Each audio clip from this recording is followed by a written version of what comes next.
Hey guys, welcome back to the bench. Today I'm going to be having a go at blackening these metal tracks.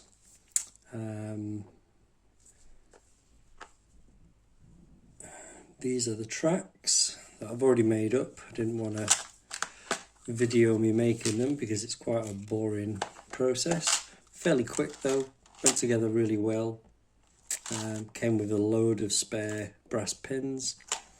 Yeah, very nice kit for what they are. So the plan today is we'll give it a clean, just using a bit of isopropyl alcohol. Put that in that tub. And we'll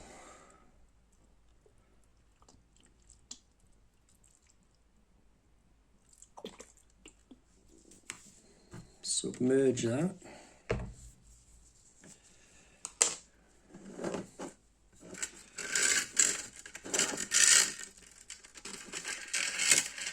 And this is just to get rid of any grease residue.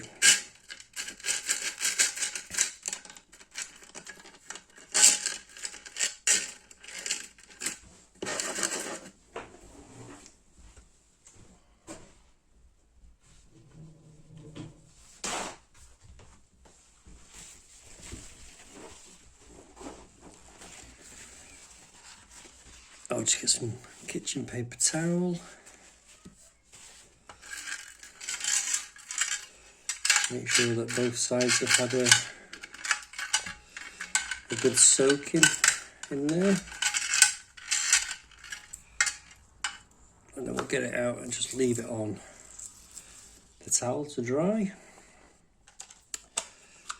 We'll get the other one out.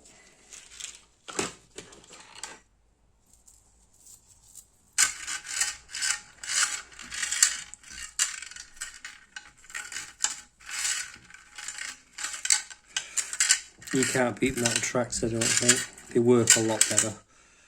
You'll get that nice natural sag.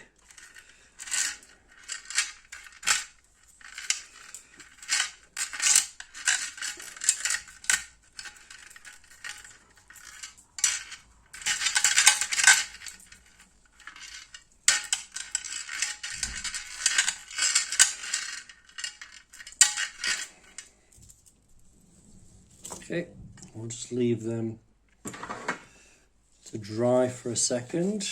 Most of the isopropyl alcohol will evaporate off pretty quickly anyway. So these were the original tracks that I bought. These are T-Rex 3D printed ones, and they're very nice. They work great, but as you just maybe saw then, the pins don't stay in very well at all. They're very, very fragile and they snap. And also the guides on the back of the track, a lot of these break off in the packet. So you find that out of all of the ones that you get, I'd say a good 10% of them had at least one of these broken off. And again, these pins, they're so delicate. Some of them are a real tight fit, and when you're pushing them in, they break. So in the end, yeah, I thought I wanted to buy the metal tracks in the first place, and I thought I'd try the 3D printed ones, and then yeah, ended up buying the metal ones anyway.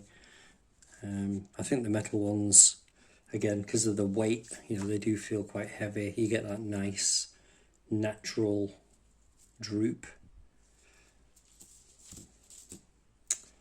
So we'll just give those a bit more of a dry.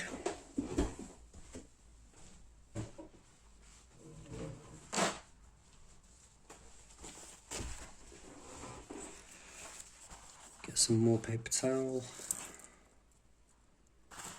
I'll just drop those in.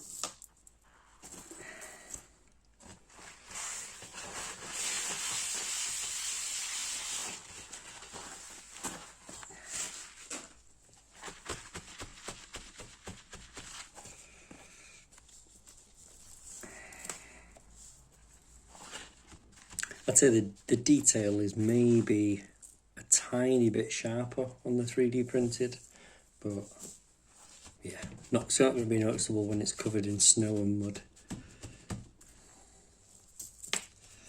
That one's okay. Make sure you wear gloves as well. Stop getting the grease off your fingers. Not that I'm suggesting everybody's got greasy fingers, but now, I've never done this before, so it'll be a learning experience for us all. Okay, I'll move that over there. So it helps if you've got a fairly long tray like this. I would imagine in my mind this is going to work out better. And I'm going to be using the bluing liquid. This is Birchwood Super Blue. And I've seen some demonstrations of this online on steel and various other metals. And it does seem to work like almost instantly. It's like a magical experience. So what you have to do with this is you need to decant some into a separate tub. You don't want to be dipping your brush in this, because then the contaminants off the metal will go into this and ruin it. So you want to pour out what you think you're going to use.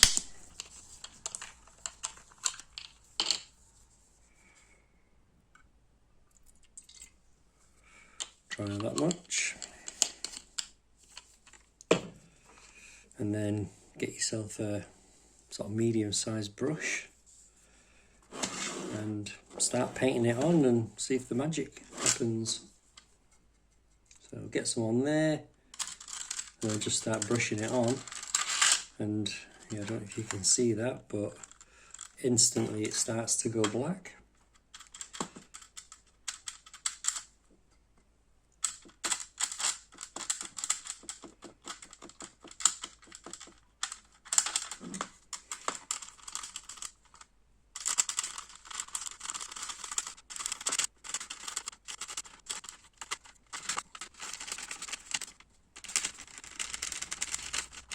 Now I'm doing this for a number of reasons. You can see how it's all blackening up. The first reason is it protects the metal. Sorry, can't really see what I'm doing here, but yeah, it protects the metal. White metal won't really rust anyway, but it can oxidize over time. So if you plan on painting your metal tracks and then rubbing off with a sanding sponge to get back to the metal, obviously you need to have it treated.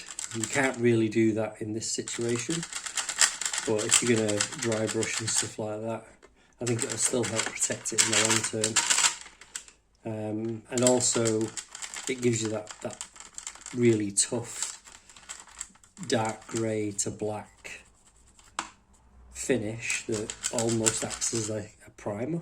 So you know, you're not going to get metal coming through in unwanted areas, especially once you start doing your weathering.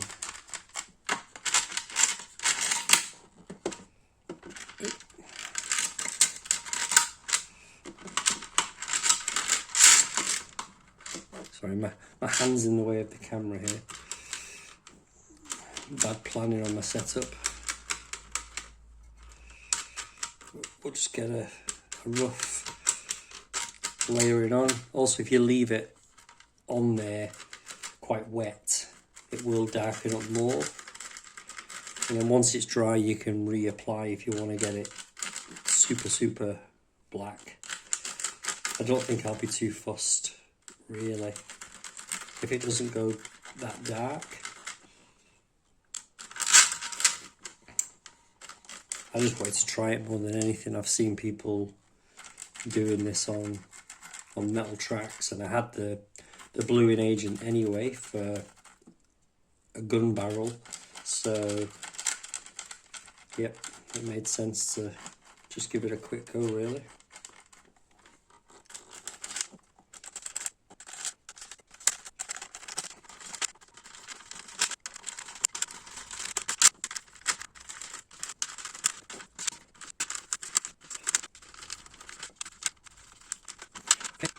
That's the first side done. As you can see, got a nice uniform black finish. And I'll turn it over and I'll do the other side.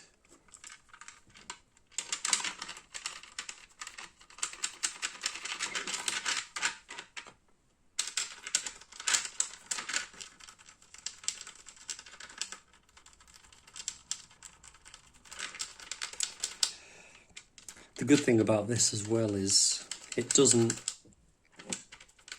add any dimensional change to the part. So obviously once you paint your tracks, you're adding a layer of paint to the surface, which can then prevent the tracks from working, you know, as freely as they would have done, because paint's going to go into where the joins are. This doesn't affect that in any way. So if you wanted to, you could, in theory, leave the tracks with just this on and then a bit of dry brushing and jobs are good. And it's like electroplating, or not, sorry, electroplating, sort of anodizing, or you're basically impregnating the surface of the metal rather than putting a coat of something on the metal. So yeah, dimensionally it won't affect the component.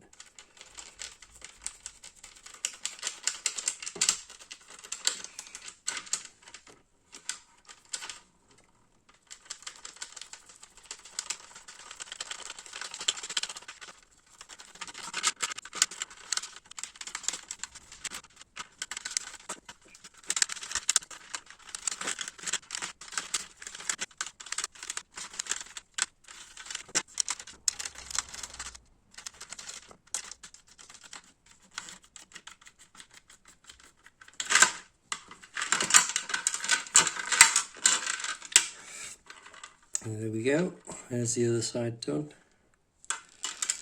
Now this will blacken up more over time, so I'll leave that one to soak while I get on with the second one. So you can see the difference if I do a comparison.